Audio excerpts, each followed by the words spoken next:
Buenas tardes a todos.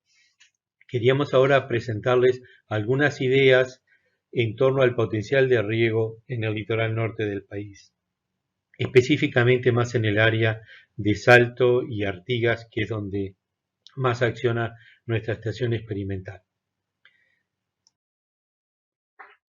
El plan de la charla va a consistir de 5 puntos. Inicialmente vamos a abordar algunas características que tiene nuestra región en términos de la incorporación del riego. En segunda instancia vamos a ver qué acciones ha tenido INIA de investigación y desarrollo en nuestra región. En tercer lugar, vamos a tratar de acercarnos a la respuesta de los cultivos al riego a través de los modelos. En cuarta instancia vamos a ver la experimentación, qué resultados experimentales hemos tenido en esos cultivos. Y por último, mostrarles algunas herramientas que hemos desarrollado para mejorar el uso eficiente del agua y de la energía en el ambiente de riego, por supuesto. En este sentido, podemos dividir de alguna forma al país en 4 o 5 regiones en términos de las diferencias que se tienen en el desarrollo del riego. ¿Por qué hacemos estas diferencias? Porque estas 4 regiones van a requerir distintas herramientas para el desarrollo del riego y distintas investigaciones.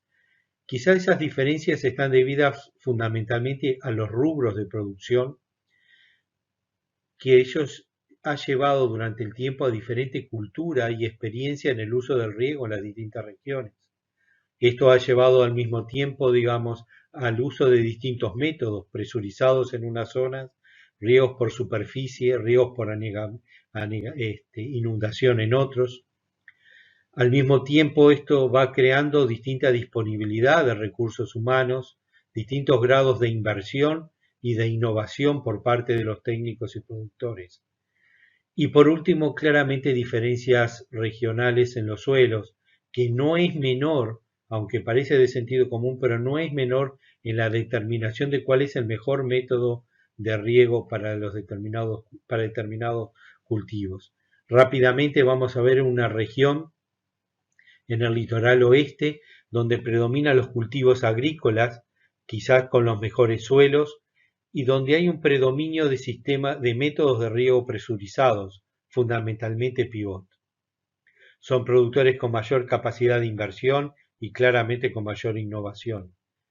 Tenemos la región del centro-sur, principalmente abocada a cultivos y pasturas asociadas a tambos y ganadería, con suelos que en algunos casos son limitantes y claramente con métodos de riego mixtos, tanto presurizados o bajo pivot.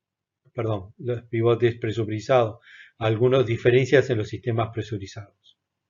Por otro lado tenemos el litoral este o la zona este, donde predomina el arroz y las pasturas asociadas a ganadería y en menor grado los cultivos, suelos con limitantes que determinan de alguna forma el método de riego, donde predomina claramente los métodos por superficie, por inundación, que son productores de alta innovación y donde tenemos una cultura de riego mucho mayor.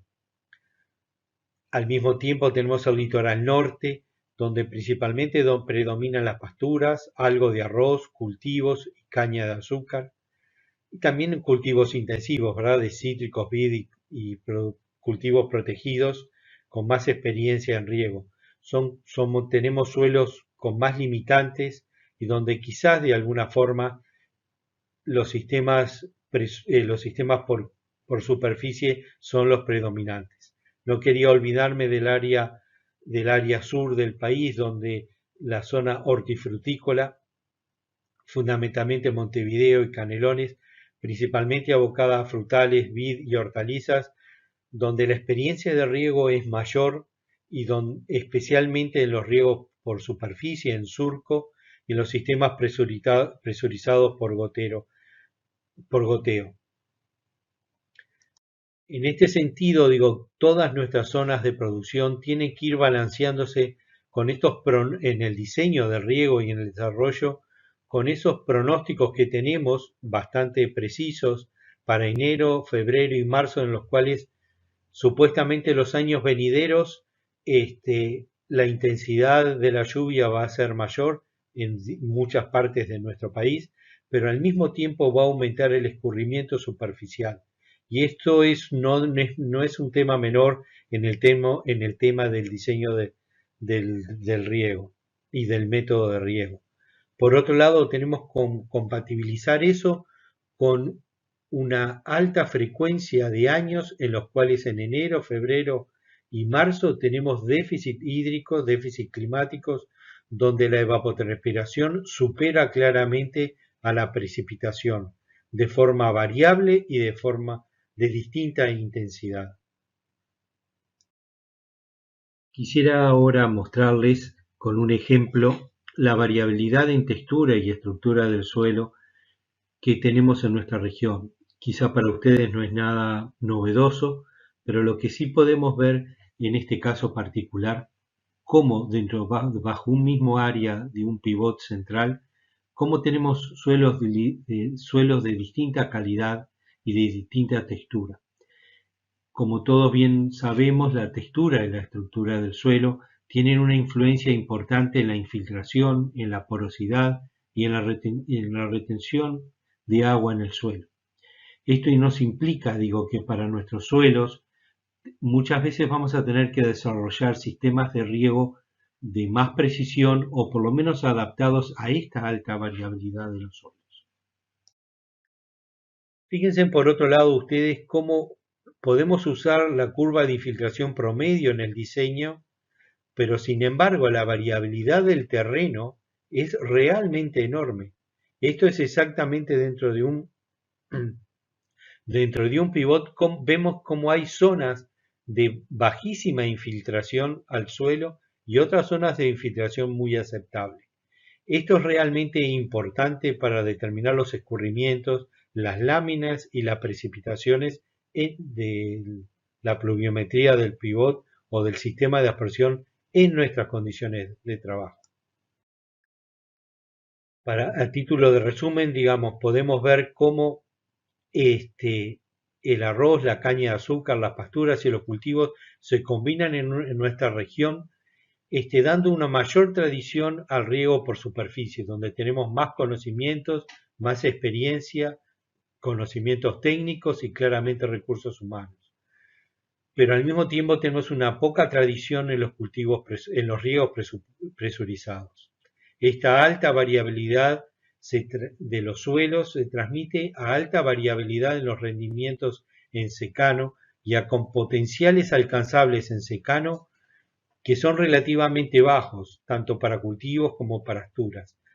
No cabe duda que esto es respuesta a la baja retención de agua de nuestros suelos, normalmente limitados por la profundidad en nuestra región, y claramente a la frecuencia y a la variable intensidad del déficit hídrico en nuestros suelos en verano, sobre todo en verano. Sin embargo, tenemos un apropiado régimen térmico y una excelente radiación solar, muy aptas para los cultivos en verano. Tenemos una buena cantidad, no sé si son suficientes, pero de represas a niveles prediales que no necesariamente están todas explotadas. Por otro lado, el acceso a energía y a fuentes de agua podría ser un problema para algunos proyectos de riego en particular. Veamos ahora algunos antecedentes de investigación en la región. Fundamentalmente estuvieron liderados por Claudio García y su equipo de investigación y comenzaron aproximadamente en el 2000, 2002, con algunos proyectos concretos a niveles de empresas y fueron evolucionando a lo largo de los años con distintas asociaciones como el Departamento de Agua de la Facultad de la Regional Norte, con la Facultad de Agronomía, más precisamente en la Estación Experimental de San Antonio, y con un apoyo importante a nivel de empresas privadas.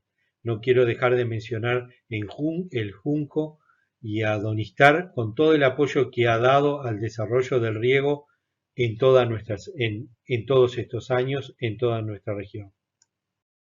y hemos terminado, estamos presentando ahora dos proyectos más relacionados, uno con la teledetección y el desarrollo de herramientas para el desarrollo del riego, perdonen, y al mismo tiempo un proyecto financiado por INEA, casi en su mayor parte, también con la colaboración y el trabajo con Facultad de Agronomía en San Antonio, con el Departamento de Aguas de la Universidad de la República, de la Regional Norte, quizás más enfocados al impacto ambiental de los sistemas de los sistemas productivos bajo riego, al manejo claramente de cultivos y pasturas también bajo riego y a estudios de costos y de inversión. Vamos a ver ahora algunas características de nuestra región, pero desde el punto de vista de qué es lo que nos dicen los modelos de crecimiento de cultivos o los modelos desarrollados para la gestión del riego. Me voy a basar fundamentalmente en el DISAT, que es un modelo robusto, altamente validado a nivel mundial, que está disponible si ustedes quieren acceder y jugar un poquito con el mismo o hacer diferentes pruebas en la página del ISNIA, del gobierno uruguayo, y al mismo tiempo también utilizar algunos datos del Aquacrop que hemos desarrollado, que es una herramienta desarrollada por la FAO fundamentalmente para evaluar distintas estrategias de riego. Está pensado para el cultivo de riego más que para el cultivo de secano y desde el punto de vista de la gestión del riego. En el caso de la soja y con un ejercicio hecho para los suelos de Itapeví Tres Árboles, con unos grupos de madurez de 6, fíjense ustedes cómo el promedio en las condiciones de secano para el cultivo de la soja está alrededor de 2.000 kilos.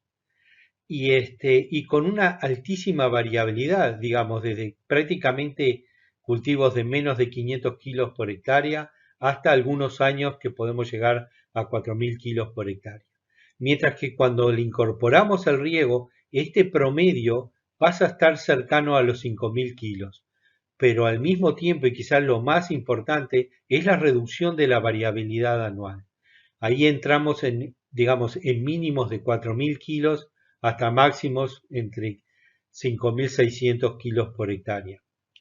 No es menor esta disminución de la variabilidad de los rendimientos porque nos va asegurando en una planificación anual tener valores relativamente consistentes un año con respecto al otro. En el caso de maíz es relativamente similar. En otro ejercicio, en condiciones parecidas de producción, el rendimiento en secano, además de ser muy inferior, digamos, ¿no? Alrededor de 4.000, 5.000 kilos por hectárea, estamos altamente limitados por la variabilidad interanual de ese cultivo. Mientras que en el caso del maíz bajo riego, esos rendimientos son claramente mayor variabilidad. Estas diferencias entre riego y secano vamos a verlas después si se nos han dado en la realidad en la parte experimental.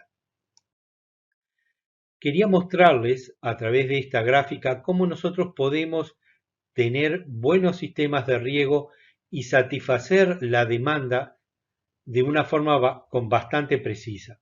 Fíjense ustedes en la línea negro muestra la evolución de la demanda atmosférica, en este caso es la evapotranspiración potencial multiplicada por el Kc del cultivo en cada momento, y al mismo tiempo cómo vemos la evolución en rojo, que es la evapotranspiración medida real que tuvo ese cultivo en todo ese cultivo a lo largo de todo su periodo de crecimiento.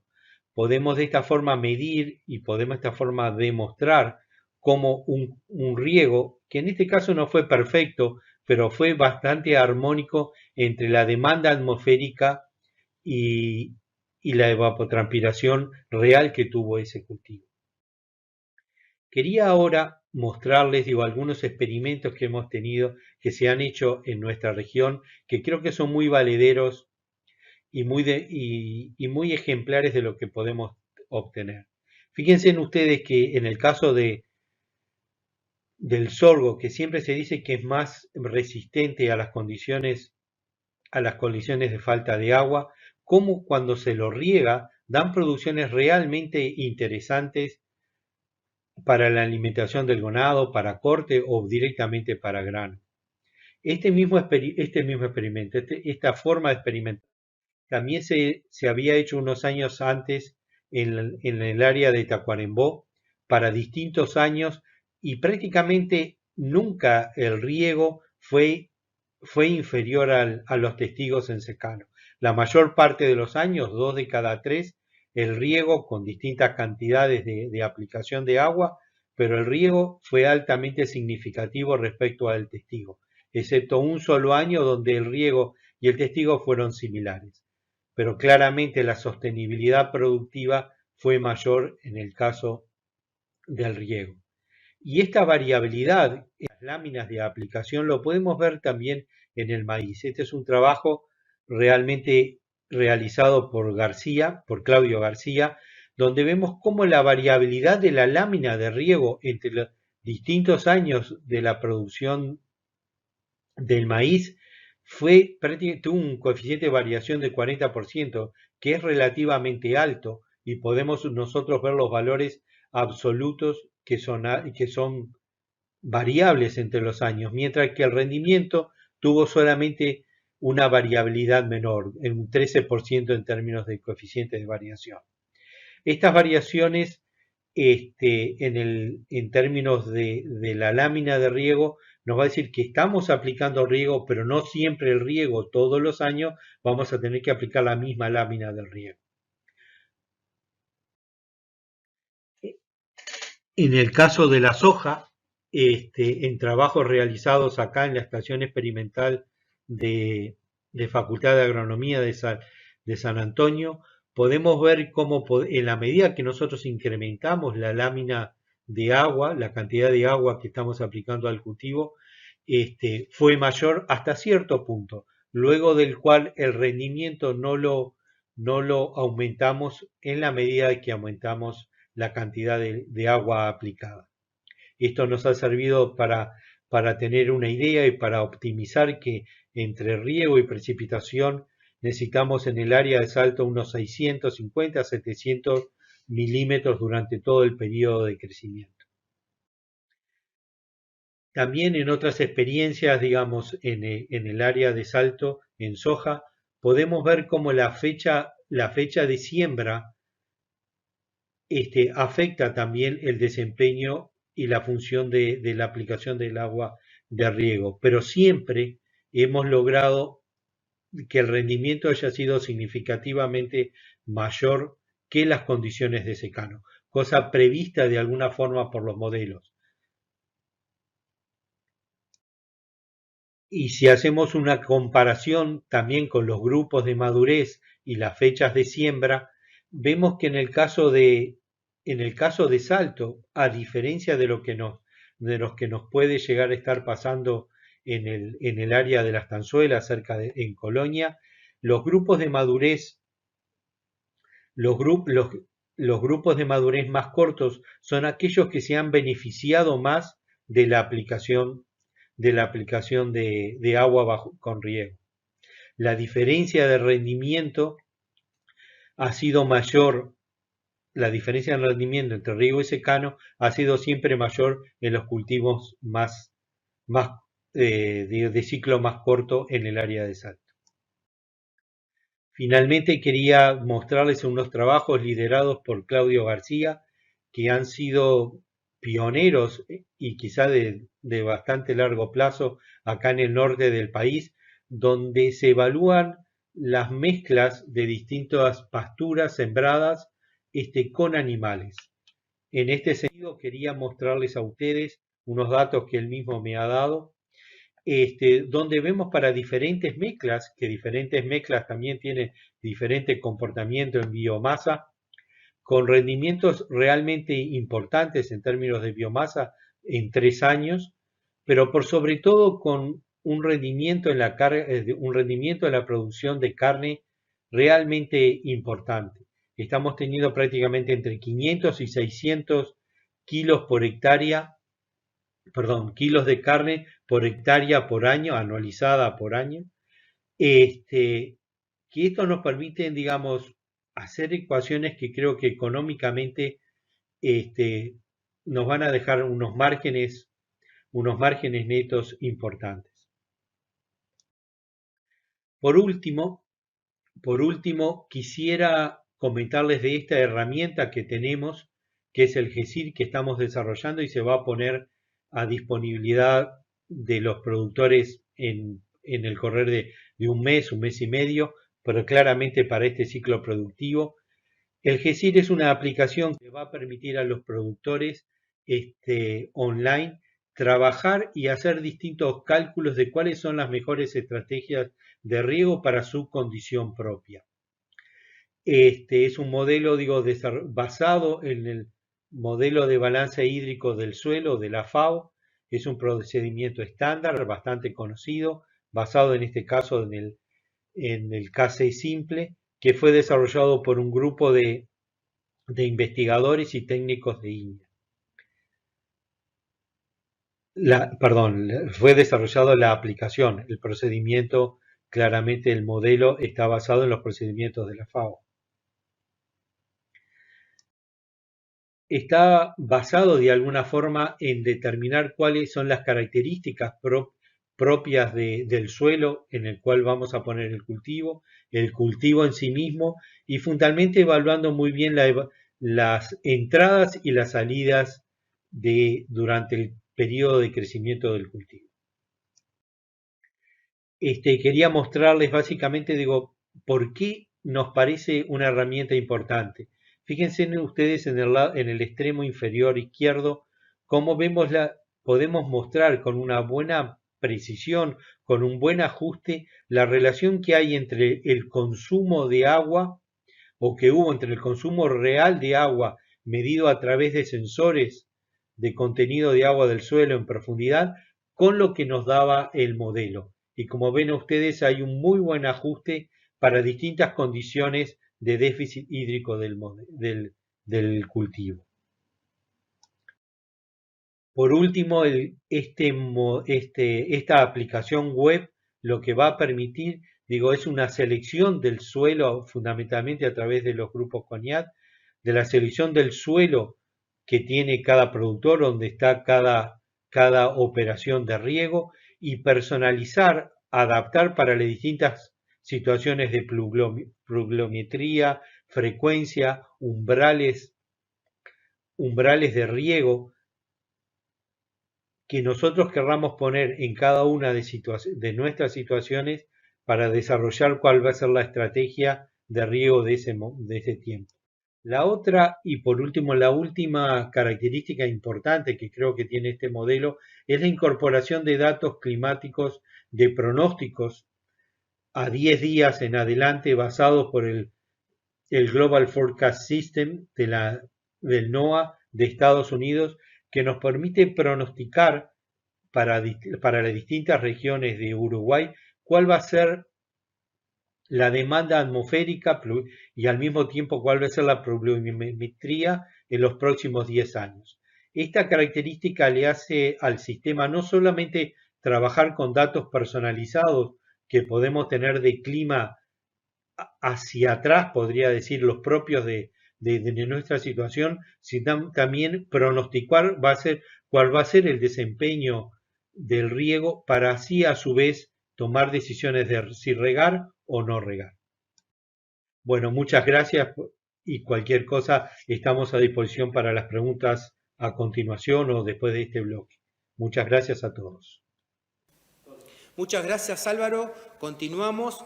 Por cualquier consulta, debajo está nuestro teléfono. Aquí estamos recepcionando, a ese teléfono estamos recepcionando las consultas. Bien, continuamos. Ahora voy a presentar al ingeniero agrónomo Gonzalo Carracelas de INIA, quien nos va a presentar actualización de la investigación en riego de arroz en el norte del país. Adelante, Gonzalo, y bienvenido.